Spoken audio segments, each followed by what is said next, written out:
Muito forte assim, hoje, muito forte no nosso coração, nós vamos falar sobre os sinais da volta de Jesus. Quem ficou sabendo aí que alguém marcou que Jesus ia voltar dia 23 de setembro? Alguém, vocês ouviram, né?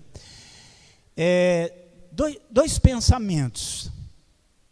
O primeiro é que é um erro marcar datas, né? O próprio Jesus disse, o Filho do Homem virá na hora que não penseis. Daquele dia e hora ninguém sabe. Então quando alguém aparece dizendo que sabe, pode ter certeza que ele está falando um absurdo, porque ele não sabe. Mas a segunda coisa que a gente precisa ter em mente, que embora essa pessoa tenha marcado uma data que não deveria ter marcado, que Jesus não veio, evidentemente, senão nós não estaríamos aqui, a verdade é que ele vai voltar. Jesus vai voltar. E nós não podemos permitir que por causa de coisas como essa, absurdos como esse, nós venhamos a deixar de pensar nesse fato, de meditar nesse fato, porque essa é uma promessa bíblica. Quando nós falamos de Jesus, ele é o verbo que se fez carne, ele é aquele que morreu pelos nossos pecados, ele é aquele que ressuscitou ao terceiro dia, ele é aquele que subiu aos céus e se assentou à direita de Deus Pai, mas também Jesus é aquele que vai voltar. Então nós não podemos tirar esse elemento da pessoa de Jesus. Ele é isso tudo que foi até aqui, mas ele também é aquele que um dia vai voltar. Então nós vamos começar a falar algumas coisas, eu vou falar dos sinais, mas eu queria que você pensasse, para começar nesses 5 pontos que estão aqui. Primeira coisa, Jesus disse que ele vai voltar, e eu quero que você tenha certeza nisso, Jesus vai voltar, amém? O mundo pode nem pensar nisso, o mundo pode até negar isso, mas essa é uma certeza, Jesus vai voltar. Ele disse, não se turbe o vosso coração, credes no Pai, credes também em mim, na casa do meu Pai há muitas moradas, senão eu vos teria dito, mas eu vou preparar lugar e vos levarei para mim mesmo, para que onde estiver estejais também o meu servo. Jesus virá nos buscar, glória a Deus por isso. Então primeira coisa você pensar, ele falou que vai voltar. Segunda coisa, é que essa volta é repentina. Mateus 24, 42 diz assim, porque o Filho do Homem virá na hora que não penseis. Então isso, o que está dizendo que é uma coisa repentina. Poderia ter sido o dia 23 de setembro, poderia ser dia 30, poderia ser hoje, pode ser amanhã, pode ser qualquer instante, essa é a verdade. Jesus pode voltar a qualquer momento. Foi isso que ele disse, o Filho do Homem virá na hora que não penseis. Agora só deixa eu falar uma coisa, quando Jesus vier, o mundo não vai estar preparado não. Quando Jesus vier, a Bíblia diz assim, enquanto eles estiverem dizendo paz e segurança, eis que lhes sobrevirá a repentina destruição, como as dores de parto, aquela que está grávida, de modo nenhum escaparão. Mas quando Jesus voltar, o mundo não vai estar preparado, mas eu e você vamos estar preparados, porque nós dizemos, ora vem Senhor Jesus, amém? Agora a terceira coisa, antes da gente começar a pensar nos sinais, é que quando Jesus voltar, a nossa salvação, ela vai se completar. Eu quero que você pense, quem é salvo aí, dá um glória a Deus bem alto. Glória a Deus. Mano, nós somos salvos, mas nós temos cansado, nós temos cansaço, nós temos doenças, nós estamos envelhecendo, gostemos ou não. Nós estamos vivendo num corpo incorruptível, gostemos ou não. Mas quando Jesus vier, ele vai consumar a nossa salvação. Glória a Deus.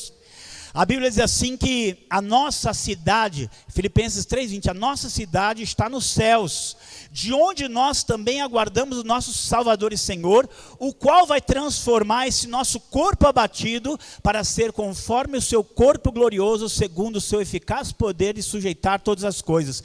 Quando Jesus vier, nós vamos ser transformados. Glória a Deus. É isso que a Bíblia diz. Nem todos dormiremos, mas transformados seremos todos, num abrir e fechar de olhos, ao soar da última trombeta, porque a trombeta soará, os mortos ressuscitarão incorruptíveis, e nós seremos transformados, e isso que é mortal vai se revestir de imortalidade, e isso que é corruptível vai se revestir de incorruptibilidade. Jesus vai voltar e vai nos transformar, glória a Deus. A nossa salvação não se consuma quando a gente morre. A nossa salvação não se consuma nessa terra. Mas quando Jesus voltar, então a salvação dele vai se completar na nossa vida. Esse é o terceiro ponto. Quarto ponto e aqui eu não quis expor tudo, que é muita coisa. Daniel 2 fala de uma estátua, né?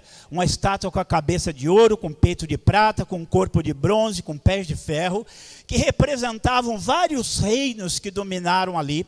E quando chega no capítulo 2, versículo 44, fala de uma pedra que foi cortada sem o auxílio de mãos, que bate nessa estátua, destrói essa estátua, cresce e toma a terra toda.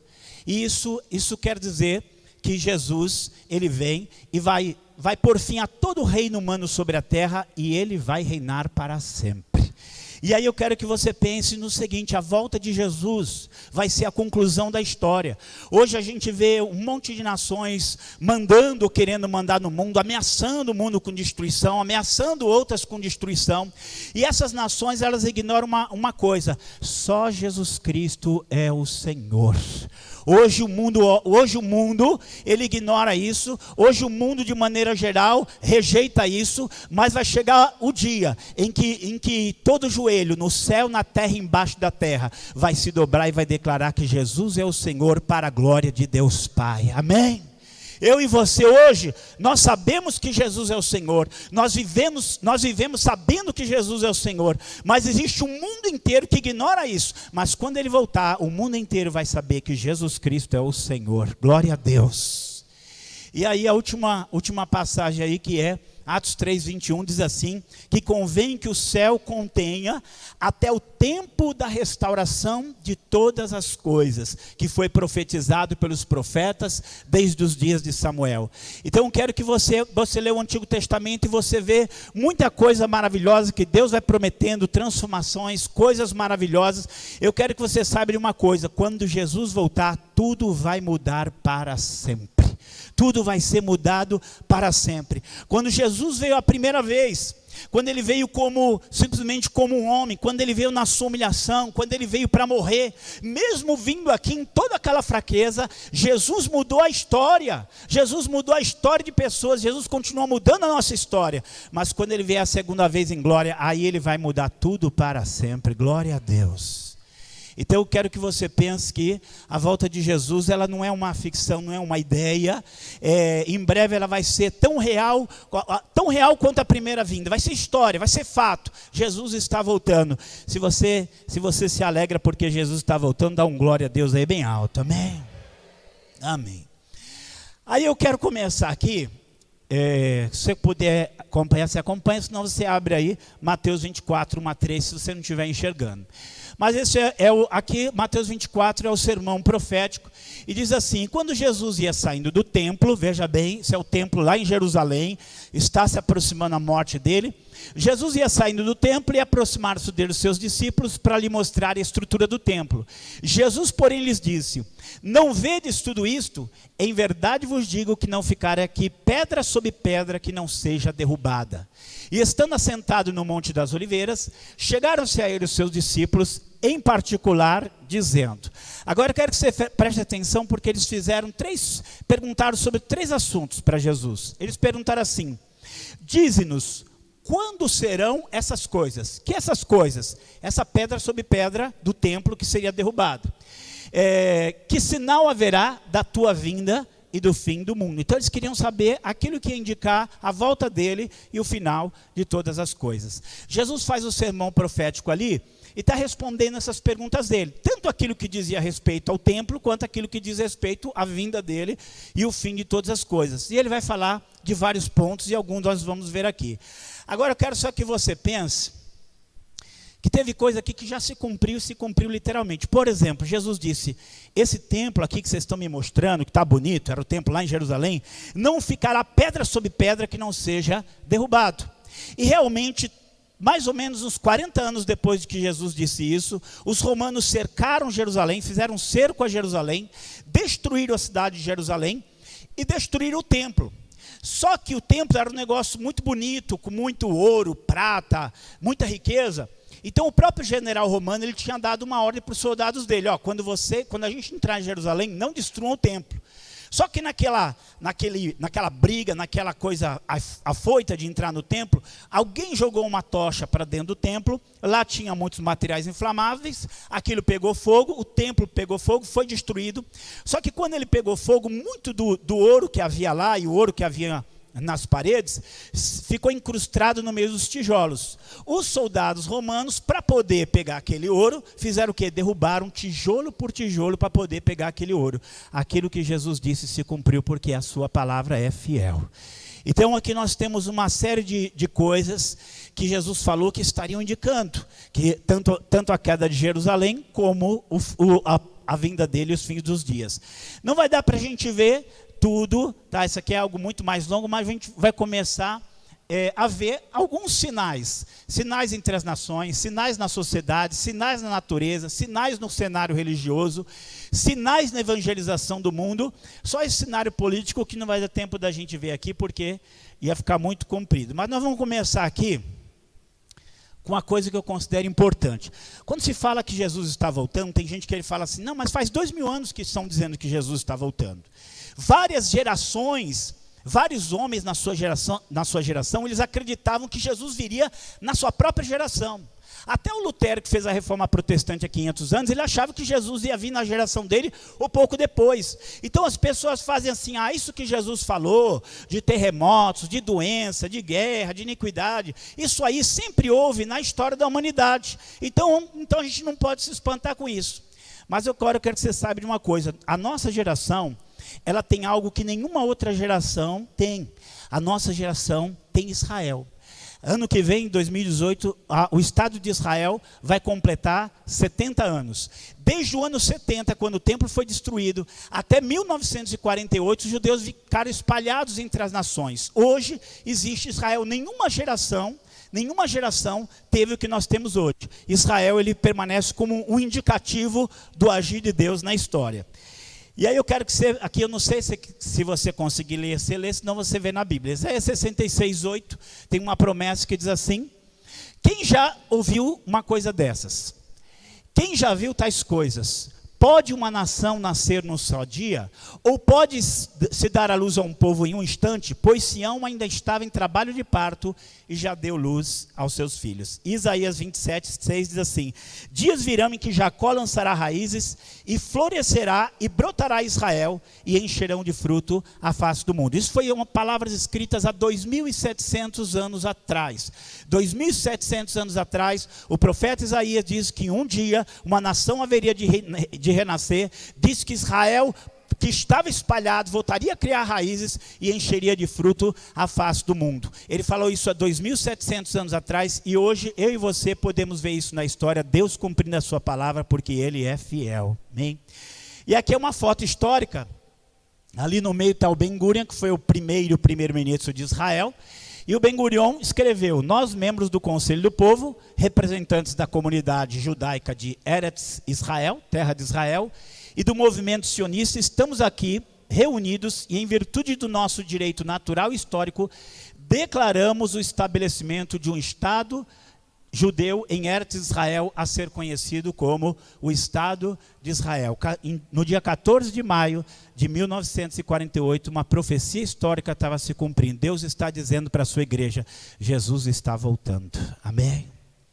E aí, só para pegar alguns detalhes, porque as profecias bíblicas, elas têm muitos detalhes. Cada uma delas se desdobra em vários detalhes, mas eu vou pegar só uma e analisar 3 ou 4 detalhes que se cumprem aqui.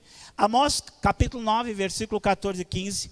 Deus está lá, Israel espalhado. Deus diz assim, e removerei do exílio, ou removerei do cativeiro, o meu povo Israel. Aí Deus fala assim, eles reedificarão as cidades assoladas, e nelas habitarão. Plantarão vinhas e beberão o seu vinho, farão pomares, comerão seu fruto. E eu os plantarei na sua terra, e não serão mais arrancados da terra que lhes dei, diz o Senhor. 2.500, 2.600, 2.700 anos atrás, essa profecia de Amós. Deus falou que ia tirar eles e colocar eles de volta na sua terra.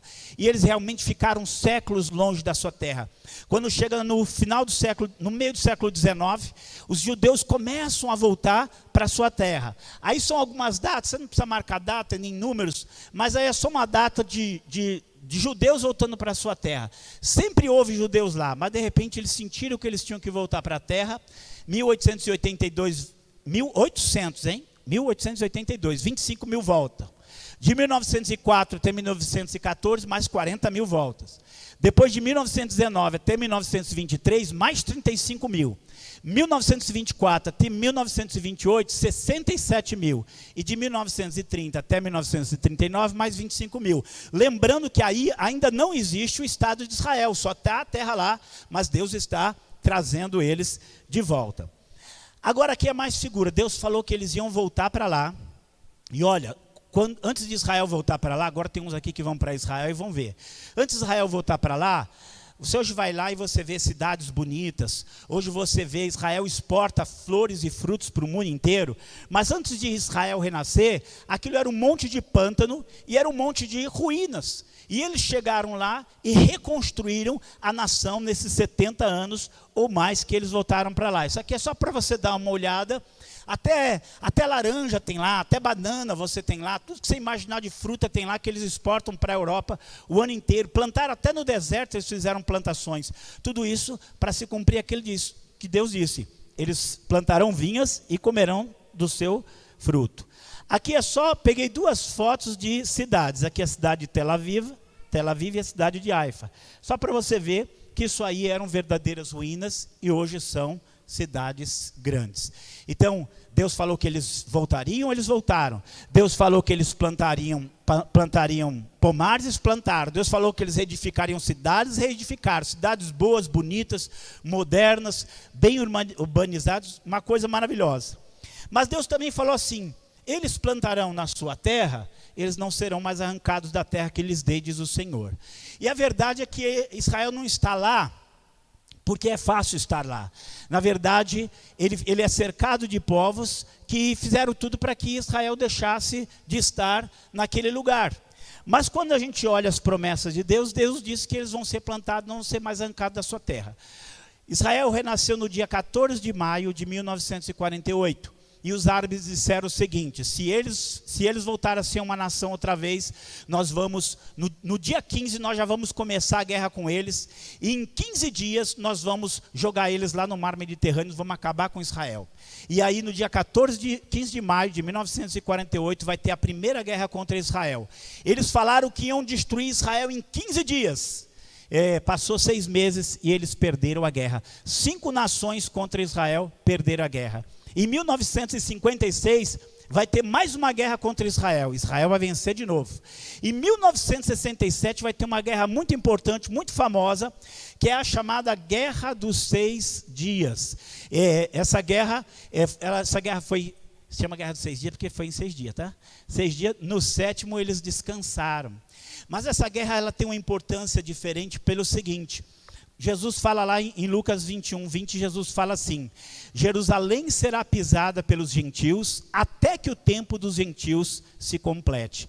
A verdade é que até aquela data, pelo menos uma parte de Jerusalém estava na mão dos árabes. E de junho de 67 para cá, esse ano fez 50 anos, Israel retomou Jerusalém e Jerusalém deixou de estar na mão dos gentios. Isso é um sinal muito forte. Mas, de qualquer maneira, mais uma guerra e eles venceram. Em 1973 vai ter uma outra guerra, a Guerra do Yom Kippur. Aproveitaram que era um dos feriados mais santos de Israel, fizeram guerra. Novamente Israel ganhou.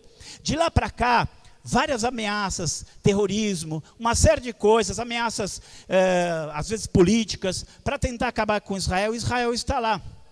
Só lembrando aqui, na história, você teve vários ditadores ou líderes de países que juraram acabar com Israel. Alguns aqui talvez ainda lembrem do presidente Nasser, do Egito, e ele jurou que ele ia acabar com Israel. Ele jurou que ia exterminar Israel da face da terra. Israel continua lá e o Nasser morreu. Depois se levantou o presidente Muammar Gaddafi, que jurou que ia acabar com Israel. O presidente da Líbia jurou que ia acabar com Israel. Israel continua lá e o Gaddafi morreu. Depois veio o Saddam Hussein. Saddam Hussein chegou a jogar inclusive muitos mísseis na Israel, jurou que ia acabar com Israel e o Saddam Hussein morreu. Assim, uma coisa que eu acho interessante, o Hugo Chávez, tem um vídeo dele na internet, em que ele fala assim, ele diz assim no vídeo dele, eu amaldiçoo Israel do mais profundo das minhas entranhas. Essa é a palavra que ele diz. Eu amaldiçoo Israel do mais profundo das minhas entranhas. O que aconteceu com o Hugo Chávez? Morreu. E Israel está lá. O último presidente lá do Irã, o Mahmoud Ahmadinejad, jurou que em 9 minutos eles acabam com Israel. Não sei o que vai acontecer com ele, né? Mas o que eu quero dizer é que Israel está lá, não é porque eles são bonzinhos, não é porque eles são merecedores, não é nem porque eles têm os melhores armamentos do mundo, ou porque eles são treinados. Sabe por que Israel está lá? Porque Deus é fiel na sua palavra. Ele disse, eu os plantarei na sua terra, e não serão mais arrancadas da terra que eu lhes dei, diz o Senhor. Então isso aqui é só um sinal entre as nações, para a gente pensar, Israel tem lá, tem mais coisas, mas só para a gente pensar que Deus é fiel naquilo que Ele diz. O segundo sinal que eu quero aqui compartilhar com vocês é muito conhecido. Todo mundo fala esse versículo aqui, Mateus 24, 12 e 13. Jesus diz assim, devido ao aumento do pecado, o amor de muitos esfriará, mas aquele que perseverar até o fim será salvo. Eu quero que você pense numa coisa, Eles falaram assim, Senhor, que sinal haverá da tua volta e do fim dos tempos? Que sinal vai haver? E Jesus fala assim, eu vou dizer, foi falando vários sinais, e um deles ele falou assim, o pecado vai se multiplicar, né? E o amor de muitos vai se esfriar. Bom, pecado, gente, é uma coisa que existe desde que Adão e Eva desobedeceram a Deus. Pecado não é nenhuma novidade.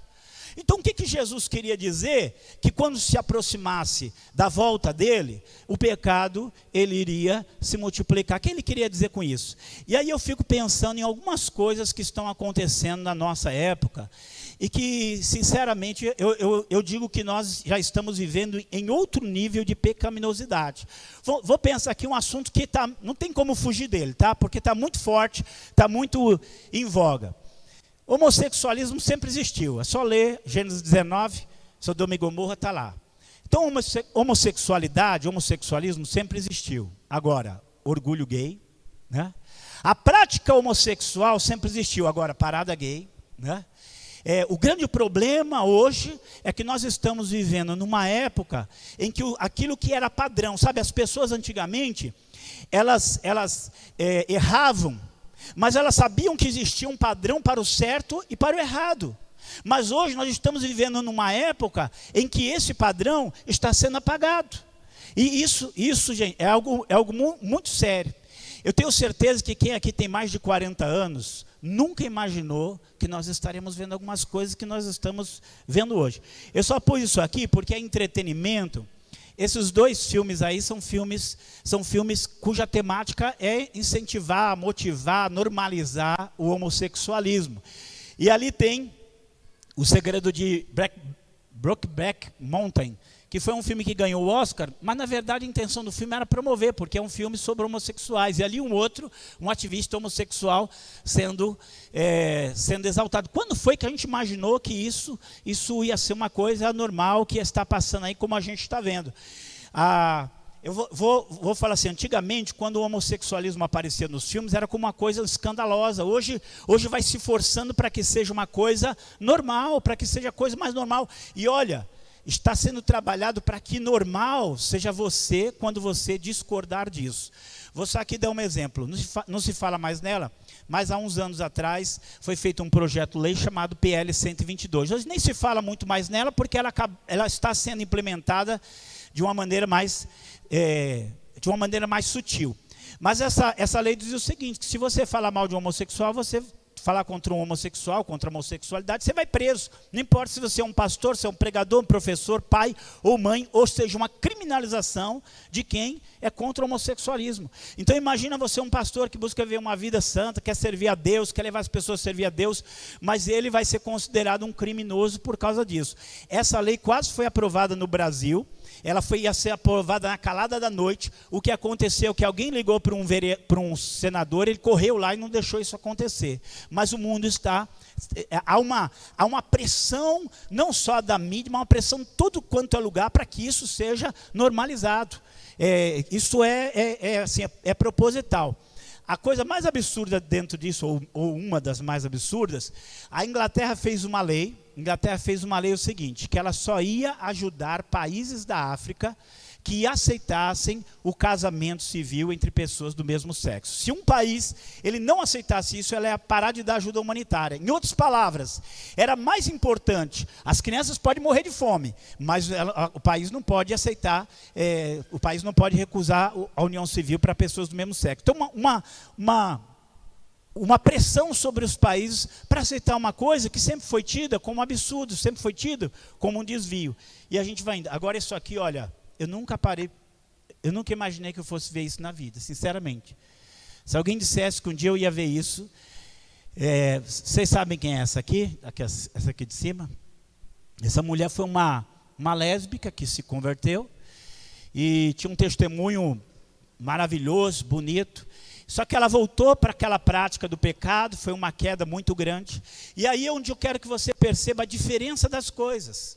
Porque quando ela voltou àquele pecado, e aquilo virou um escândalo, ela se arrependeu, ela se afastou dos púlpitos e ela foi, eu vou buscar Deus para me tratar. Por quê? Porque ela entendia que aquilo era um pecado. Mas passou-se um tempo e ela assumiu aquele pecado e disse, não é pecado, é normal, foi Deus quem me fez assim. Isso aí são duas mulheres que se casaram, se dizem pastoras, e tem uma igreja lá, Igreja Cidade e Refúgio. Anota esse nome para você não entrar nela, é uma igreja, são duas mulheres ali. Eu nunca imaginei que um dia nós chegaríamos nesse ponto. Eu nunca imaginei que um dia nós teríamos um negócio com esse nome ali, ó, Balada Gospel Gay. Eu nunca imaginei que a gente ia ter uma coisa como essa. Eu quero só que você pense, nunca imaginei que a gente chegaria nesse ponto. Isso é só um ponto, gente. Se nós olharmos, pornografia antes era uma coisa escondida. Hoje não, se a pessoa ela participa de alguma coisa pornográfica, ela fica famosa e vira celebridade, não importa, ou seja, tudo virou normal, a humanidade perdeu já o senso do certo e do errado. Isso aqui é uma propaganda lá na Europa, de vários tipos de família, né? Homem com homem, mulher com mulher, e tudo hoje é família. É tão fácil ler na Bíblia, deixará o homem, seu pai, sua mãe, se unirá a sua mulher, serão dois uma só carne, crescer e multiplicar-vos, encher a terra, passo o meu temor para as crianças. Essa é coisa tão normal, mas olha, eu quero que você pense nisso, até o conceito do que é família, de algo que Deus fez, vai sendo ali mudado. Tem que falar isso aqui também, gente, a coisa mais absurda, diabólica e terrível que pode haver. Quem já ouviu falar de ideologia de gênero? Você um dia parou para pensar que chegaria o dia em que eu não posso mais dizer se é menino ou menina? A coisa mais normal era... eu li uma frase esses dias, era uma frase de deboche, mas era para ver assim, um absurdo que a coisa chega. Ele dizia assim, que saudade daquele tempo em que no 3º e 4º mês eu já sabia o sexo da criança. Agora eu tenho que esperar até 13, 14 anos para poder definir. Parece um absurdo, mas é um absurdo que a gente chegou. Era uma coisa tão bonita, né? É menino ou menina? É menino, é menina. Agora, não sei. Vou esperar crescer para decidir. Não é? Já houve casos de briga em cartório, que a mãe foi registrar a menina e o cara do cartório falou, sexo, indeterminado. Não, como indeterminado? É menina. Não, é indeterminado. Não, como? É menina. Então, ou seja, estão impondo. Isso aí, só quero que você saiba, isso aí estão pondo nas escolas, sabia?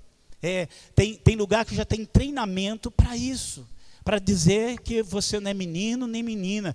E, gente, eu olho assim, o adolescente está em formação, é óbvio que ele tem uma série de lutas de identidade, crise de identidade, e eles estão empurrando isso. Eu já vi meninas que conheci, meninas inteligentes que de repente por causa disso perdeu a identidade, não sabe se é menino ou menina. Gente, se isso não é uma coisa diabólica, isso nunca teve na história. Pecado sempre teve, isso aí nunca teve na escola. E é pior ainda, tá? Isso aqui eu só estou dando algumas amostras. Nem tão rosa, nem tão azul, isso é livrinho para criança, tá? Para confundir e atrapalhar as crianças. Agora, vocês querem ver, eu vou falar uma coisa aqui, eu quero que você preste atenção em uma coisa. Até mais ou menos a década de 70, na Organização Mundial de Saúde, para quem fosse trabalhar com problemas de psicologia, homossexualismo era tratado como doença. O homossexual era uma doença, você ia tratar ele. E de repente houve uma pressão e até penetração de indivíduos homossexuais dentro da Organização Mundial de Saúde e tirou isso. Hoje você não pode falar isso e, aliás, é uma briga muito grande, porque se hoje a pessoa for homossexual quiser tratar com psicólogo, não pode. Ele não pode mudar a homossexualidade dela. Então, o que eu quero dizer, com a canetada só, aquilo, o homossexualismo que era tido como algo errado, virou algo normal. Sabe o que? Eu já vi muita gente, faz tempo que eu estou escutando isso. A gente pode pensar que não, está chegando o tempo em que pedofilia vai ser normalizada da mesma maneira. Ó, quero só que você veja aqui, isso aqui é 2012.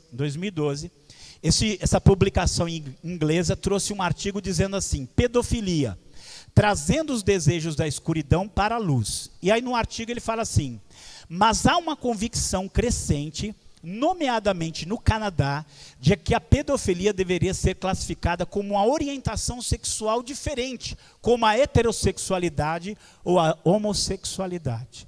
Então, o que ele está dizendo é que daqui a uns dias, a pessoa, o pedófilo vai ser uma pessoa normal. Não, é normal isso aí, como é o homossexualismo ou como é qualquer coisa.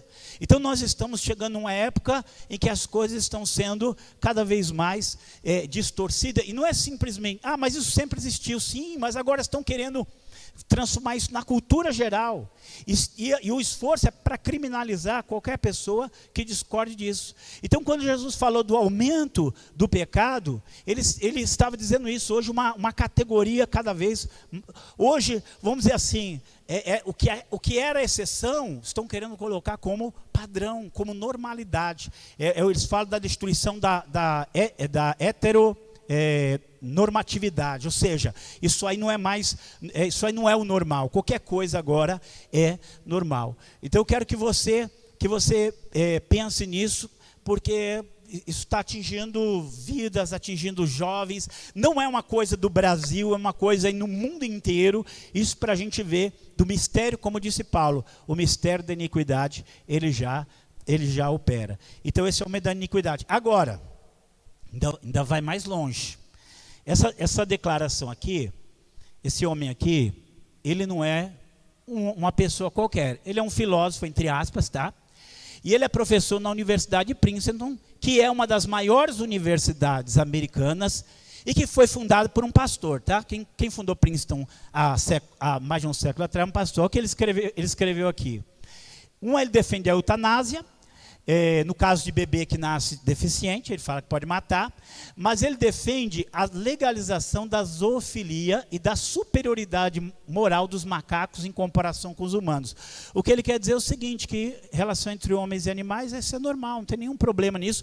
E ele ainda diz o seguinte, que se você for contra isso, você está cometendo um crime de especismo, que ele fala, porque você está se achando que é uma espécie melhor do que o macaco, ou a cabra, sei lá o que é, o cavalo.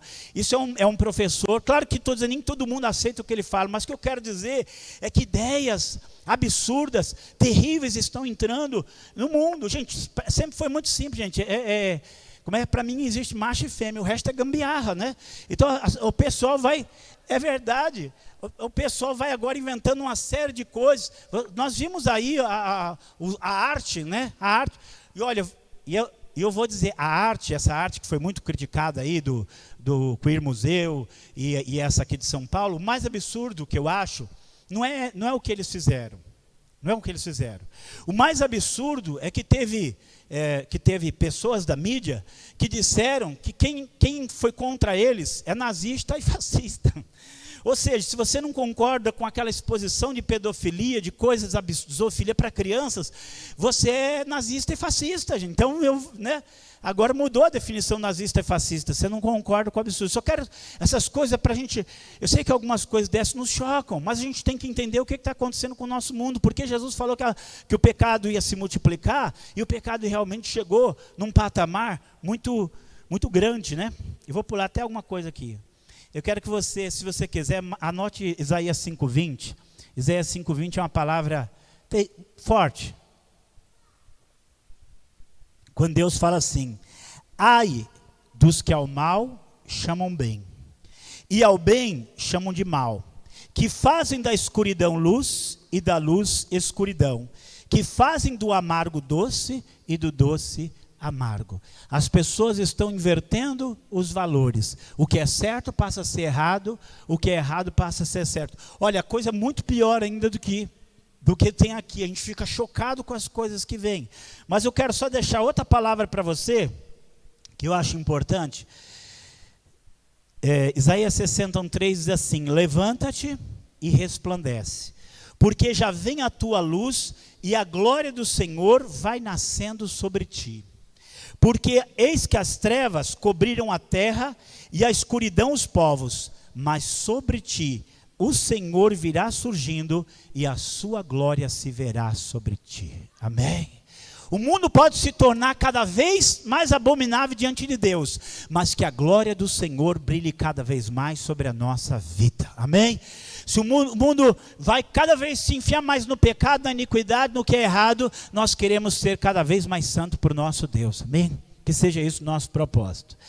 E aí eu rapidamente eu quero passar por aqui. Tem uma frase lá em, não precisa abrir não, é Gênesis 15:16, quando Deus fala para Abraão que a semente dele vai ficar 400 anos escravizado, e diz assim, e depois tornará para cá. E Deus fala assim, porque a medida do pecado dos amorreus não está ainda cheia. Então o que Deus estava dizendo? Olha, eles têm pecado, esse povo aqui dessa terra, mas não chegou no limite. Quando chegar no limite, Israel vai voltar para cá. Então você vê Deus mandando Israel entrar naquela terra, matar, destruir tudo, acabar com tudo. Por quê? Porque eles estavam sendo instrumento do juízo de Deus. Porque quando o pecado chega num determinado nível, Deus manda o juízo. Então a gente pensa no dilúvio. O dilúvio foi o quê? Resultado da iniquidade. Lá está bem claro. O pecado se multiplicou, Deus mandou o juízo do dilúvio. Quando chega lá em Sodoma e Gomorra, mesma coisa. O pecado lá se multiplicou, Deus mandou o juízo. Sobre Israel também. Israel pecou, Deus mandou o juízo. No ano 70, eles tinham rejeitado o Messias, Deus mandou o juízo sobre Jerusalém. Então o pecado vai se multiplicando. Eu fico pensando em Deus, vendo todo o pecado que a gente vê um pouquinho aqui e acolá, mas Deus olha todos os pecados todo o tempo, então o juízo de Deus vem. E esse juízo, gente, ele vai se refletir na natureza. Algumas coisas, não está muito visível não, mas alguns sinais que Jesus disse. Haverá fome, peste, terremoto em vários lugares, mas todas essas coisas são o princípio das dores.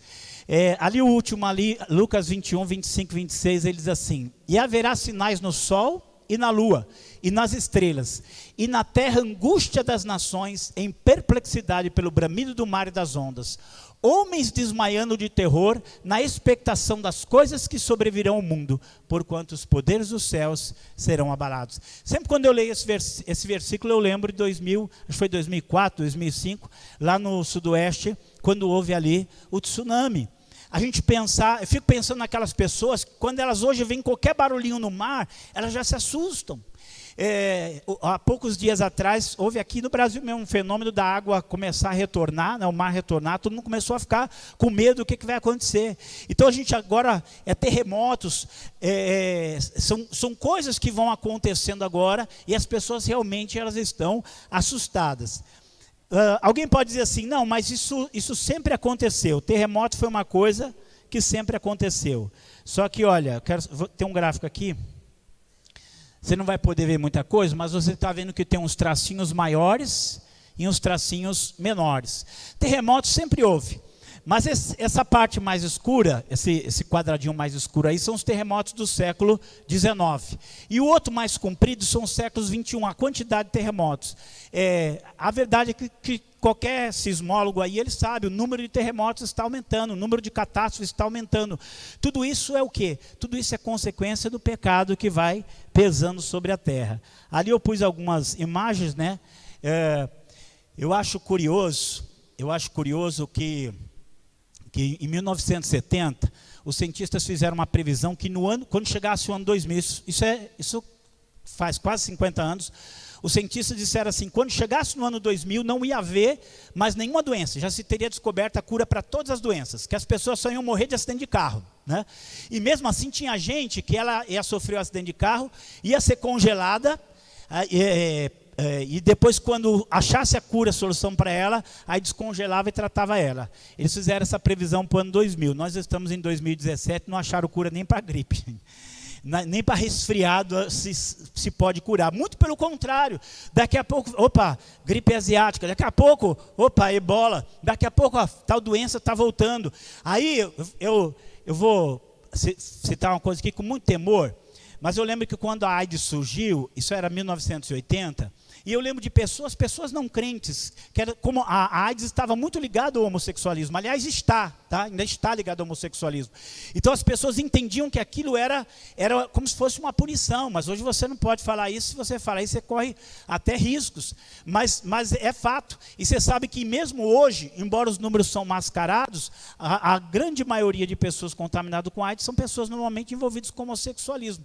Então todo pecado ele vai trazendo juízo sobre Deus. Essas catástrofes são os juízos divinos. Outro sinal que Jesus disse que ia acontecer. Mais um sinal que Jesus falou: falsos cristos e falsos profetas, ele disse que iam surgir. Ele falou: e surgirão muitos falsos profetas e enganarão a muitos. Porque surgirão falsos cristos e falsos profetas e farão tão grandes sinais e prodígios que, se possível fosse, enganaria até os escolhidos. E aqui só um pouquinho disso. Diz assim, 1 Timóteo 4:1, mas o Espírito expressamente diz que nos últimos tempos apostatarão alguns da fé, dando ouvidos a espíritos enganadores e doutrinas de demônios. Então, isso para os últimos tempos também estava marcado. Aqui não sei se você consegue identificar alguns grupos ali em cima, na porta de alguém. Quem deve ser? Testemunho de Jeová, né? Depois você tem ali, quem é? Os mormons. Depois ali, o Allan Kardec. Você tem o islamismo, tá? Então, pensa assim: profeta é alguém que fala em nome de Deus. Um falso profeta é alguém que diz falar em nome de Deus, quando na verdade não fala. Um falso Cristo é um Cristo diferente daquele que é revelado nas Sagradas Escrituras. Hoje nós estamos repletos de falsos profetas, nós estamos repletos de falsos cristos aí. Então, nos últimos 150 anos, tem surgido um número muito grande de líderes religiosos se dizendo porta-vozes de Deus. São falsos profetas que muitas vezes têm dado ao mundo falsos cristos. Então, aqui só para... Vocês sabem quem são esses daí? Esse de barbichinha é o fundador da Testemunho de Jeová, o Charles Taze Russell. Só quero que você pense assim: eles falam que para você ser salvo, você tem que fazer parte da organização deles. Charles Russell já fundou essa organização há 150 anos, mas eles deram ao mundo falso Cristo. Para eles, sabe quem é Jesus para os Testemunhos de Jeová? É o arcanjo Miguel. Eles falam que quando você chegar lá no céu, para você não procurar Jesus, você procurar o arcanjo Miguel. Então eles são um falso profeta com um falso Cristo. O outro, gente, é os Mormons, é o fundador dos Mormons, Joseph Smith. Os Mormons acreditam que ninguém vai entrar no céu sem autorização do Joseph Smith, tá? É sério.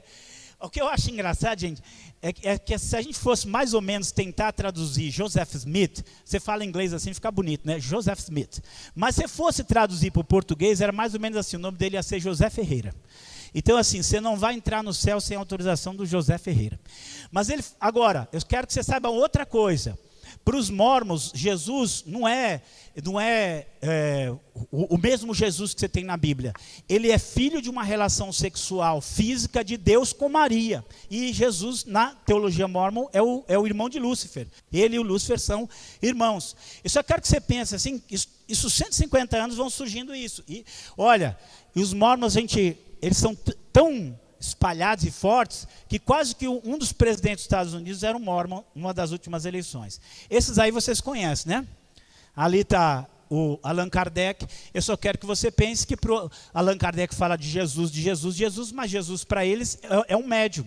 É um médium, ele não é o filho de Deus. Ele é simplesmente um médium e que nunca que ele vai aceitar que Jesus morreu pelos seus pecados. É um falso Cristo que ele ensina.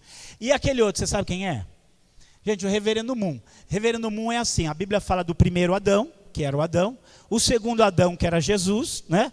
O Reverendo Moon diz que ele era o terceiro Adão, porque ele falou que o primeiro Adão falhou, o segundo Adão falhou, aí Deus enviou ele, que era o terceiro Adão, que não ia falhar, que ele ia salvar o mundo. Isso só para você ver as coisas que vão por aí. Aqui talvez ali é uma figura do Maomé, embora o islamismo não seja novo, hoje um ressurgimento islâmico no século XX tem feito com que o islamismo faça uma ação missionária muito forte e está vindo para o Brasil com tudo. Mas para a gente entender que está aí, os muçulmanos eles falam de Jesus, mas o Jesus deles não é o Filho de Deus, não morreu na cruz, não ressuscitou. É um falso Cristo com um falso profeta. Esse outro que está aí, quem já ouviu falar da Igreja Messiânica Mundial, do Jorei? Quem já ouviu falar? Esse aí, gente, a Igreja Messiânica Mundial não é igreja, não é messiânica e não é mundial, tá? Não é igreja porque a igreja é o corpo de Cristo, e eles não são. Não é messiânica porque Messias, quem é o Messias?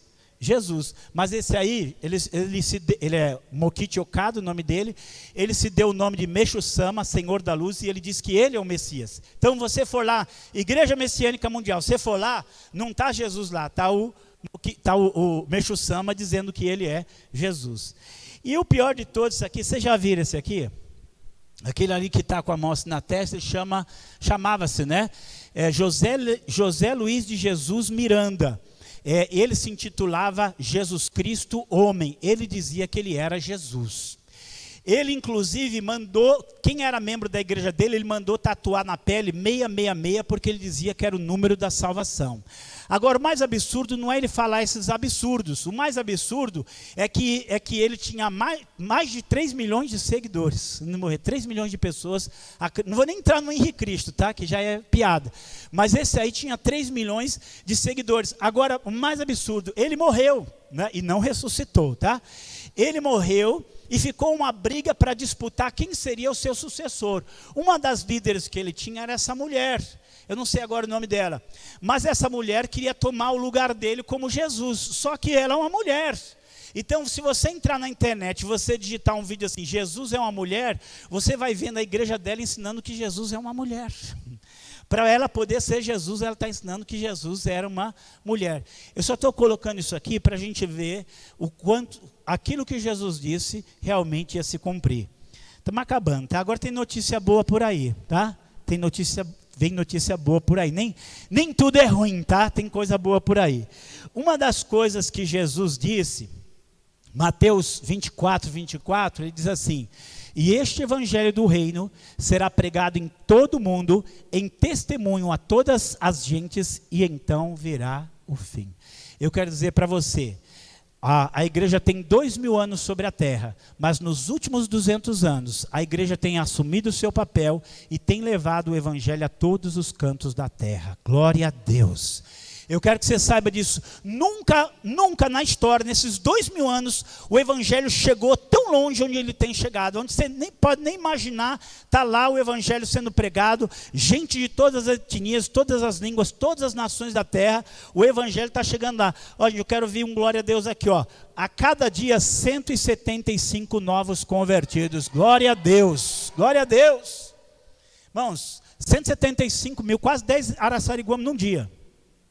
Isso aqui, ó, no mundo todo, 60 mil novas igrejas são plantadas a cada ano. Glória a Deus.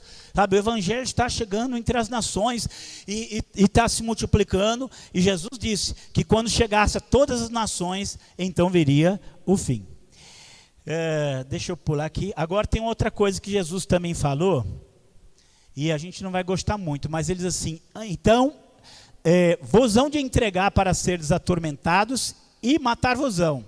Sereis odiados de todas as gentes por causa do meu nome. Lançarão mão de vós e vos perseguirão, entregando-vos às sinagogas e às prisões, e conduzindo-vos à presença de reis e governadores por amor do meu nome. E até pelos pais, irmãos, parentes e amigos sereis entregues, e matarão alguns de vós, e de todos sereis odiados por causa do meu nome. Eu quero que você pense o seguinte: glória a Deus, porque nós estamos vivendo em lugar que não tem perseguição. Mas isso não significa que nós não temos gente sendo perseguida. Esse aqui, gente, a estimativa é que mais ou menos 100 milhões de cristãos estão sendo perseguidos por causa da sua fé. Em lugares como Índia, Nepal, lugares de religião islâmica, a morte mesmo, sabe? Não são poucas. Nós sabemos disso aqui porque a gente tem um contato com os missionários, a gente sabe como tem sido mais de 100 milhões de pessoas sendo perseguidas. E vou dizer mais. mais. Não pense você que nós estamos livres da possibilidade de uma perseguição. Deus nos livre disso, mas ela pode vir. Agora, Jesus disse que haveria perseguição, e a perseguição está acontecendo. Isso aqui só mais uma cena para você ver. Cristãos sendo queimados, sendo decapitados, sendo mortos, tudo isso é uma realidade na nossa vida. Isso aí sempre houve na história, mas na proporção que nós temos hoje, a gente pensar que no século XX nós tivemos o comunismo que realmente matou muitos cristãos, ainda resta alguma coisa hoje, nós temos hoje lugares em que é proibido ter uma Bíblia. Na Arábia Saudita, se te pegaram com a Bíblia, é pena de morte. Então você pensar que no mundo inteiro a perseguição ela não acabou, nem amenizou. Você podia pensar que vai acabar, mas ela acabou se multiplicando. Tem essa lista aqui, é só uma lista pequena de países, mais ou menos 50 países, onde existe perseguição mais ou menos intensa. E aí, mais uma coisa triste, a apostasia, né? Paulo diz assim: sabe porém isto, que nos últimos dias, se alguém quiser ler 2 Timóteo 3, de 1 a 5, sabe porém isto, que nos últimos dias sobrevirão tempos trabalhosos. E diz assim: porque haverá homens amantes de si mesmo, avarentos, presunçosos, soberbos, blasfemos, desobedientes a pais e mães, ingratos, profanos, sem afeto natural, irreconciliáveis, caluniadores, incontinentes, cruéis, sem amor para com os bons, traidores, obstinados, orgulhosos, mais amigos do deleite do que amigo de Deus, tendo aparência de piedade, mas negando a eficácia dela, destes afasta-te. Então a Bíblia fala realmente que haveria uma imoralidade muito grande nos últimos tempos, e ele fala assim: prega a palavra, esteja preparado, a tempo e fora de tempo, repreenda, corrija, exorte com toda paciência e doutrina. Pois virá o tempo em que não suportarão o ensino sadio. Ao contrário, sentindo coceira nos ouvidos, juntarão mestres para si mesmos segundo seus próprios desejos. Eles se recusarão a dar ouvidos à verdade, voltando-se aos mitos. Você, porém, seja moderado em tudo, suporte os sofrimentos, faça a obra de um evangelista, cumpra o seu ministério. Então, só algumas coisas aqui. Já falei bastante, é um absurdo você pensar que existe cristão gay, né? É igual um quadrado redondo. Quando o pessoal fala assim, família heterossexual, isso é um quadrado de 4 lados iguais. Família só pode ser heterossexual, não existe outra coisa. Gente, eu nunca imaginei que um dia existia isso, sex shop gospel, mas tem, né? Tem catálogo, inclusive, disso, tem. Se isso não é... Tem uma Bíblia agora, se você achar uma Bíblia, gente, chamada Graça sobre Graça, é uma Bíblia que ela é escrita por homossexuais, para homossexuais, tirando todas as passagens que os condenam, está lá. Isso, existe uma, inclusive, esqueci o nome da editora agora, tem uma editora só para cristãos homossexuais, entre aspas, porque isso é um absurdo, tá? E outras loucuras a mais, tem várias que a gente podia pôr, gente, mas eu pus essa aqui, que é a Apóstola Sol, gente. Né? Que ela se veste de sol e faz uma série de coisas lá. A gente tem muitas loucuras hoje que vão surgindo e vão aparecer. E eu sempre falo assim, eu não me espanto que essas coisas surjam, eu me espanto que tem gente que segue e acredita nessas coisas, né? Vamos lá. Então eu só coloquei essas coisas aqui para a gente pensar que tudo aquilo que Jesus ele falou e que o Novo Testamento fala se tornaram uma realidade hoje. Tudo isso são sinais de que Jesus está voltando. Mas eu queria terminar aqui, e que a gente, tudo isso que a gente até sabe, até ouve, às vezes de uma maneira mais pulverizada, a gente ouve aqui, outras mais a gente ouve. E a grande questão é como nós, como igrejas, nós reagimos a isso. Jesus está voltando. Os sinais que ele anunciou estão se cumprindo. As coisas que ele disse que aconteceriam já são realidade em nossos dias. Não são mais profecias, são realidades. E a grande coisa é como nós vamos reagir a tudo isso. Então eu queria que algumas coisas que diante de tudo isso nós precisamos, eu queria que você colocasse no seu coração. Primeiro, nós precisamos amar a volta de Jesus. Amém? Nós precisamos ser aquelas pessoas, sabe, quem tá em país perseguido, ele está ansioso para Jesus voltar.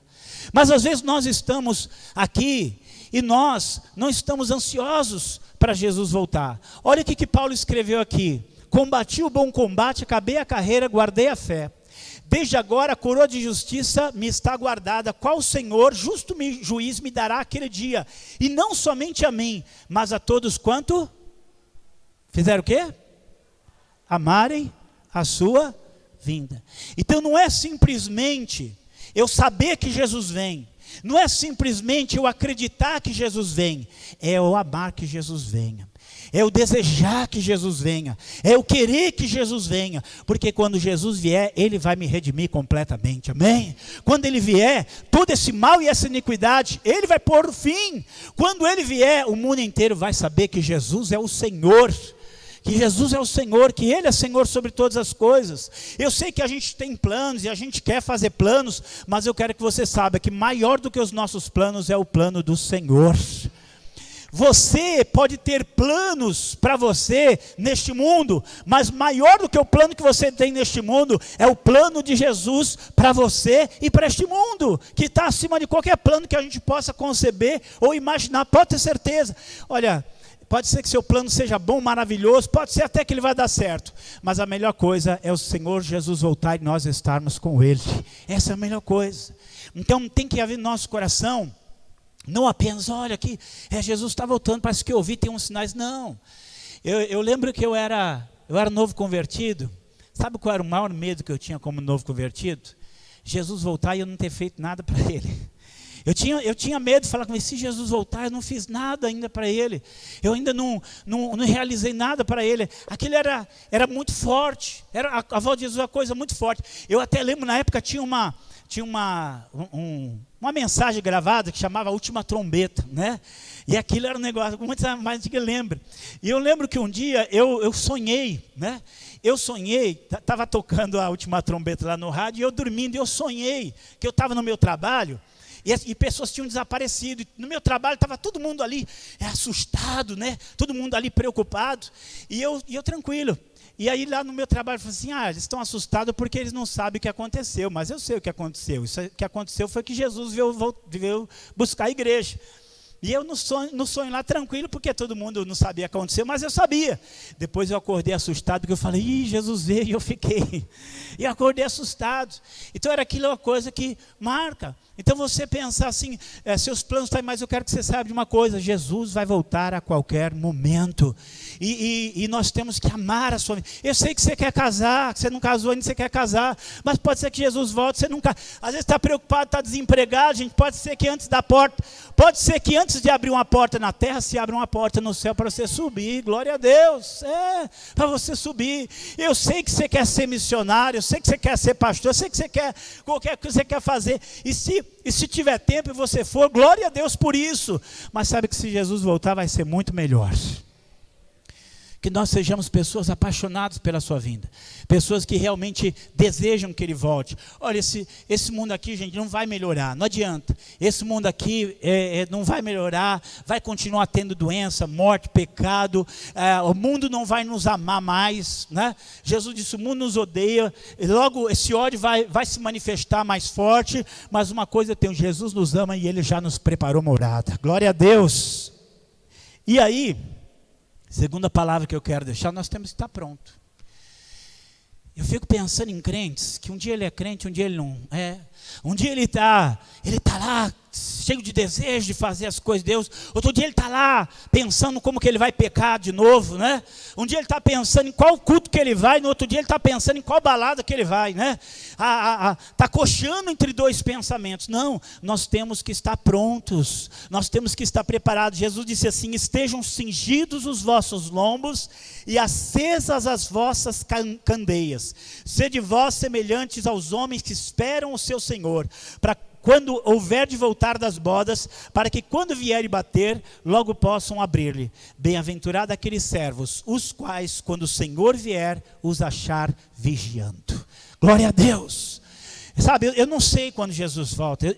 Esses dias acho bonito, vou falar aqui, o pastor Silas é uma pessoa, nesses anos de convivência com ele, que ele nunca foi uma pessoa que deu muita ênfase nesse ponto.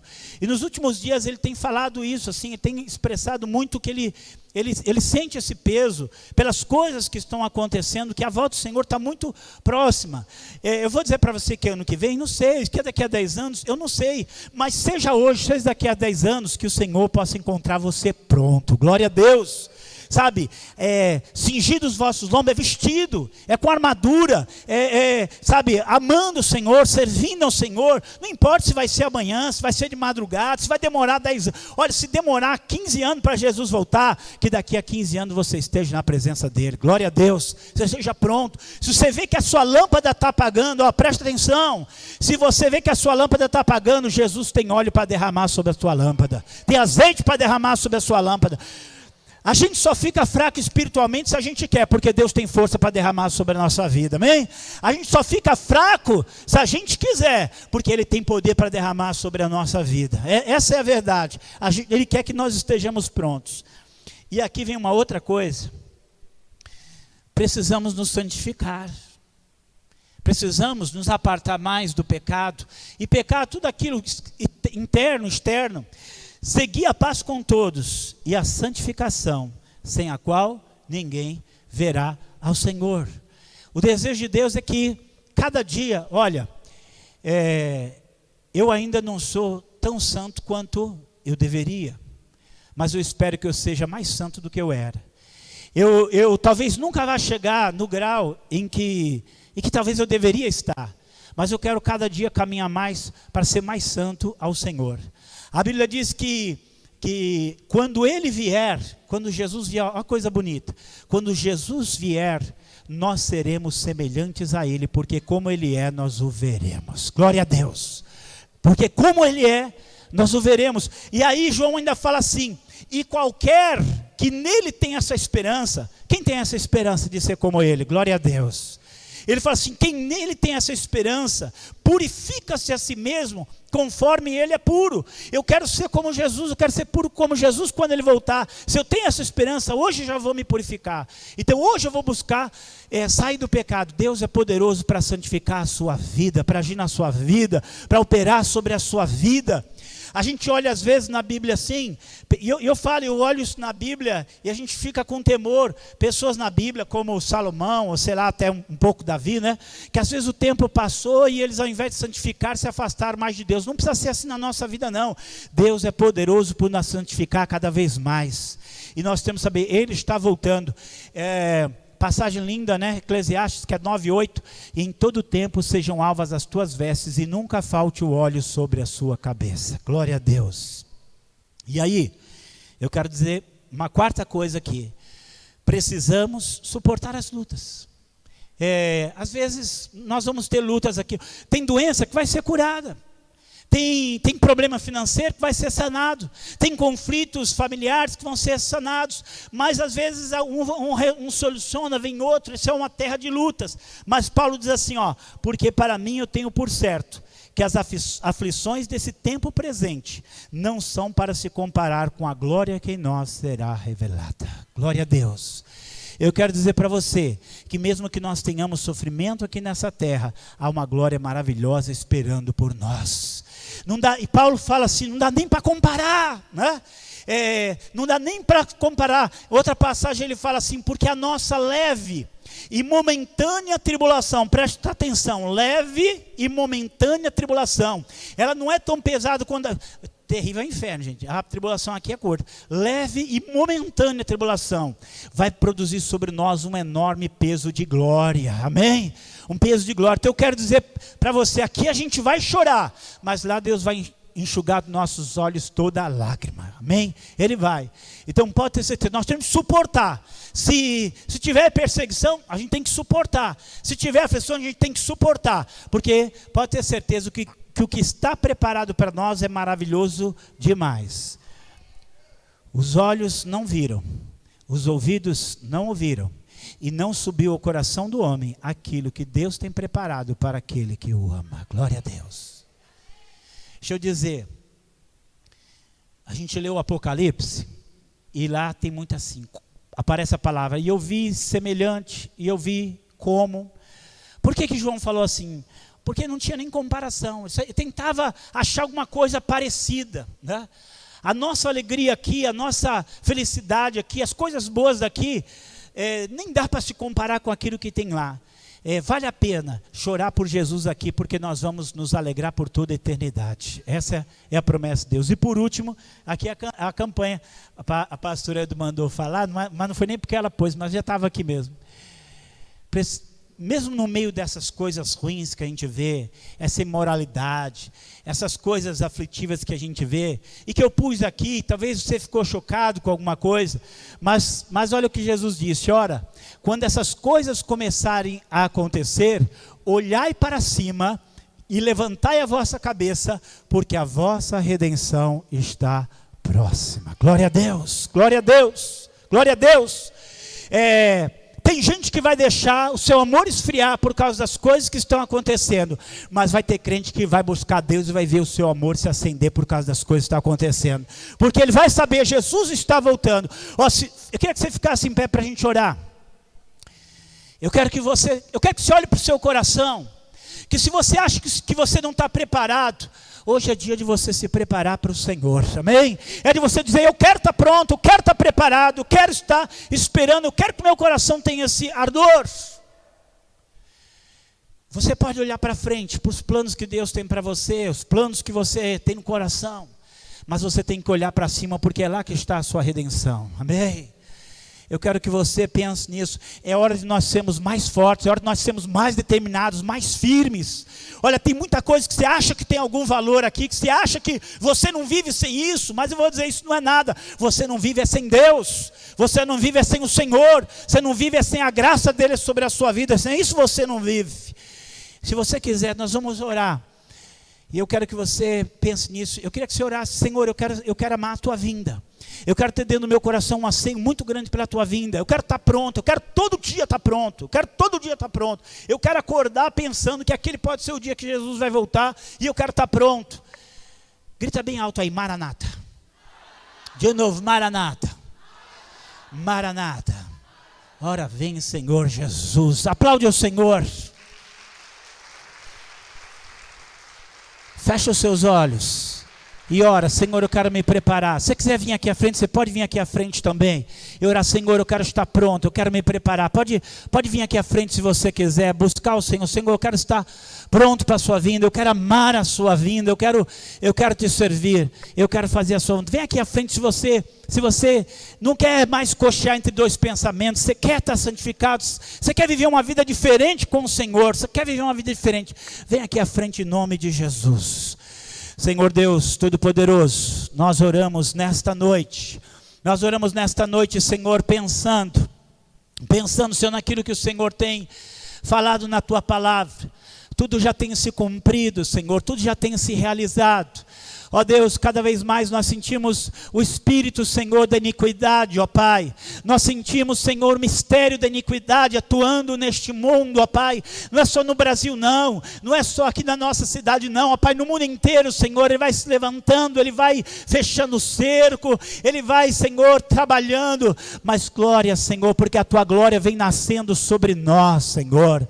Porque a Tua glória vem nascendo sobre nós. E nós queremos nesta noite, ó Pai, dizer que nós queremos estar pronto para a volta do Senhor, que nós queremos estar firmes, que nós queremos estar santos.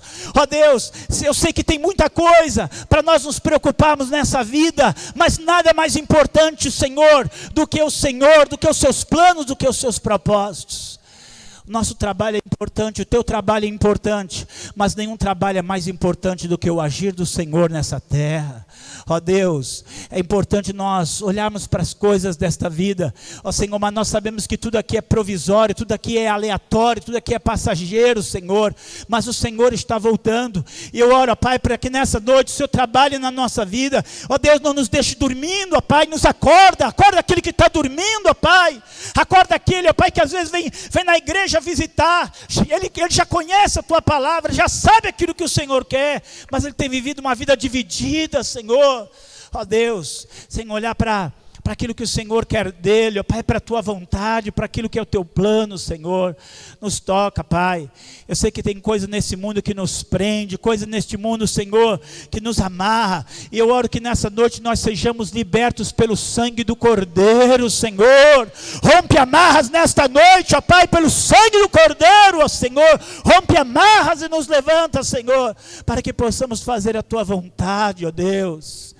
Ó Senhor, eu oro para que o Senhor nos prepare, faz de nós uma igreja viva, faz de nós uma igreja acordada, faz de nós uma igreja, Senhor, que olha para cima, uma igreja que não está dormindo não, que está vendo os sinais, ó Pai, que está entendendo que é hora de acordar e despertar, ó Pai. Faz a tua obra na nossa vida, Pai. Eu te peço em nome de Jesus, em nome de Jesus.